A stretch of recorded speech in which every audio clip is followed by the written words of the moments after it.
Salam solusi.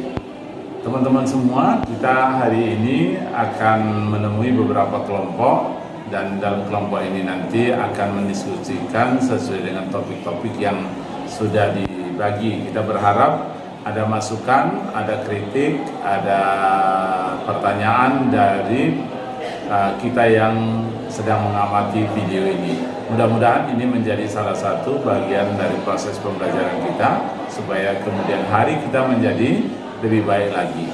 Demikian saya kira untuk kita nikmati bersama diskusi ini. Salam solusi. Assalamualaikum warahmatullahi wabarakatuh. Innal hamdalillah nahmaduhu wa nasta'inuhu wa nastaghfiruhu wa na'udzu billahi min shururi anfusina wa min sayyiati a'malina.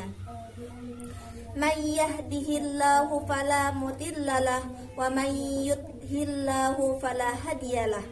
Asyhadu an la ilaha illallah wa asyhadu anna Muhammadan abduhu wa rasuluh alladzi la nabiyya ba'da.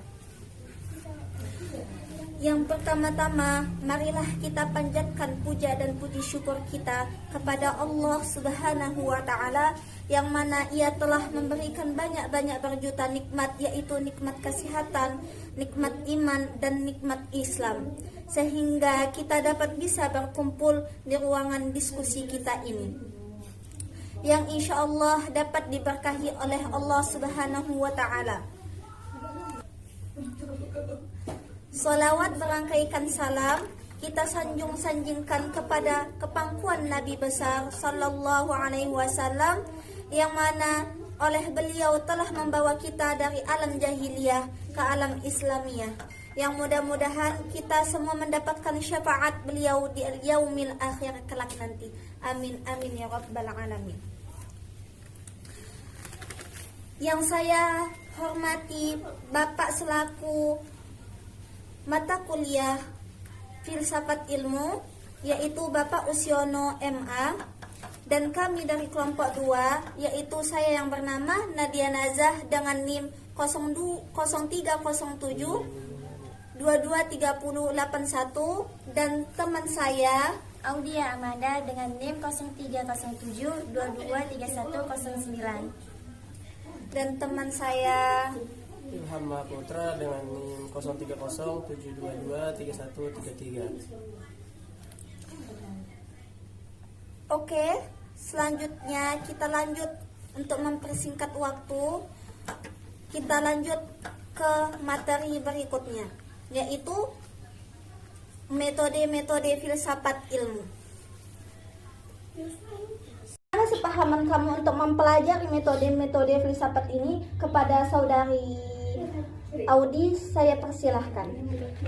Baik, menurut saya yang sudah saya baca di buku ini, diartikan bahwa metode merupakan suatu upaya yang bersifat ilmiah dan cara kerja yang teratur dan sistematis yang digunakan untuk memahami suatu objek yang dipermasalahkan dan merupakan sasaran dari disiplin ilmu tertentu. Oke, baik. Selanjutnya, bagaimana sepahaman dengan saudari Ilham? Saya persilakan. Disiplin ilmu filsafat memiliki sebuah metode sendiri. Namun harus ditegaskan bahwa filsafat sesungguhnya tidak memiliki metode tunggal yang digunakan oleh semua filsuf sejak zaman purba hingga saat ini. Demikian. Dengan demikian dapat dipahami bahwa cara berpikir para filsuf dalam menemukan kebenaran yang kemudian dinyatakan sebagai metode filsafat, sebab para filsuf memiliki ragam gaya atau cara berpikir tersendiri. Bahkan antara guru sama murid juga berbeda, sebagaimana halnya Plato dengan Aristoteles. Selanjutnya masuk ke materi kedua. Baik, saya di sini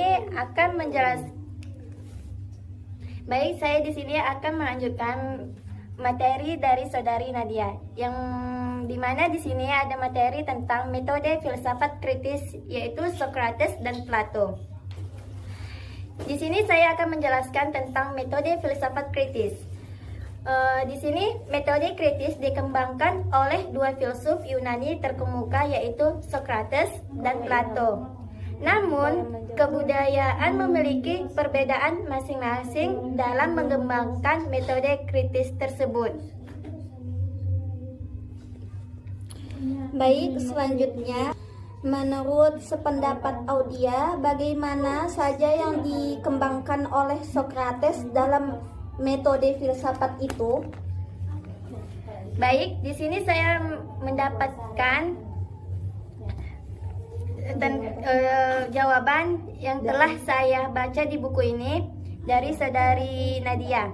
Socrates kemudian mengembangkan 4 metode, kemudian menginspirasi para filsuf sesudahnya, yaitu dialog, kedua, rumusan sebagai titik tolak, ketiga, pembantahan, keempat, induksi, dan kelima, definisi. Saya ingin bertanya, apa saja teori dari filsuf Plato? Baik, saya akan menjawab dan pertanyaan dari saudara Ilham.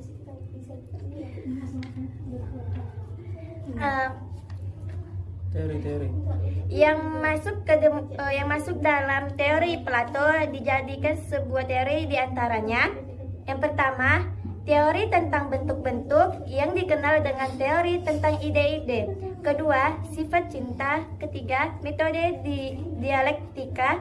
Keempat, bentuk atau ide tentang kebaikan. Kelima, sifat jiwa. Dan terakhir, masyarakat ideal. Metode yang saya bawakan ini hari. Selanjutnya, materi yang ketiga, metode filsafat dalam skolastik. Metode filsafat dalam skolatis, Anton Baker menjelaskan bahwa metode filsafat skolastis bersifat sintesis, deduktif yang bertitik tolak kepada definisi atau prinsip-prinsip yang jelas dengan sendirinya ditarik kesimpulan-kesimpulannya.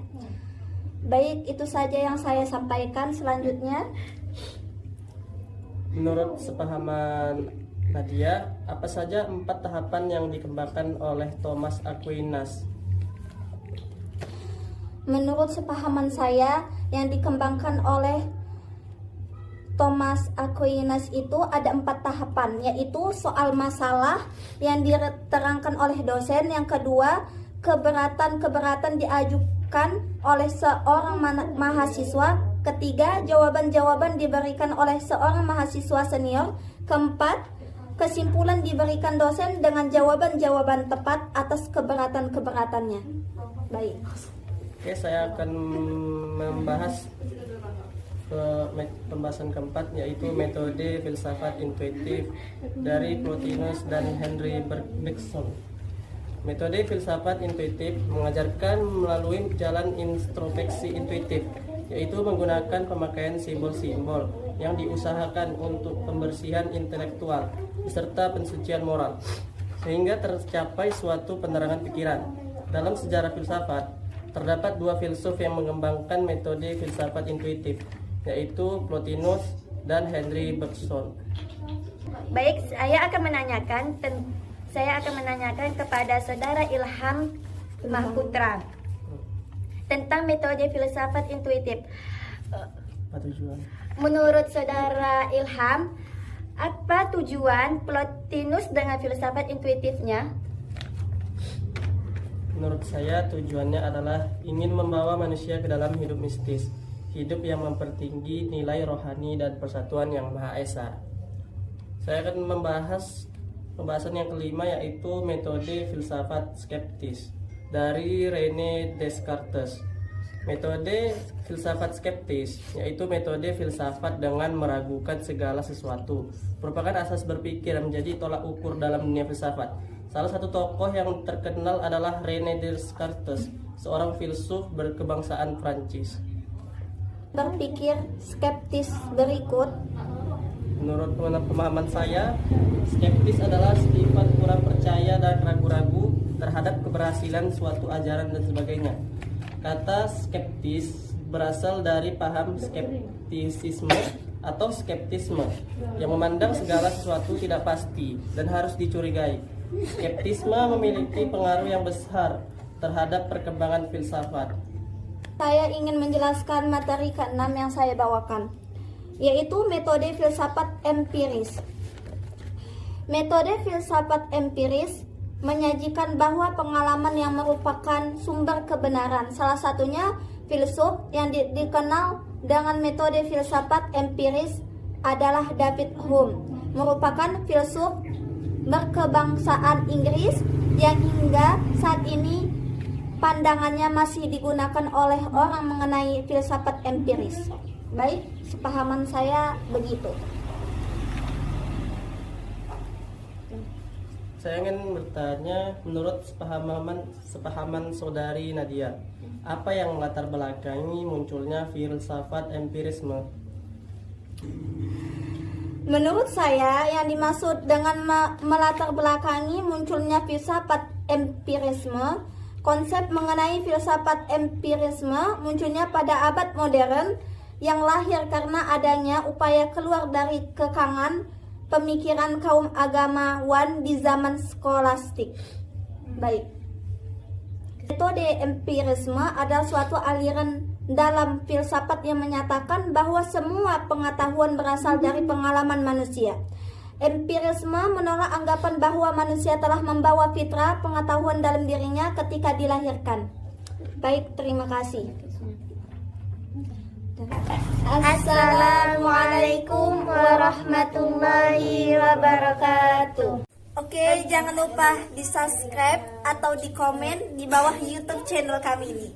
Sekian dari kami, sampai jumpa di lain hari.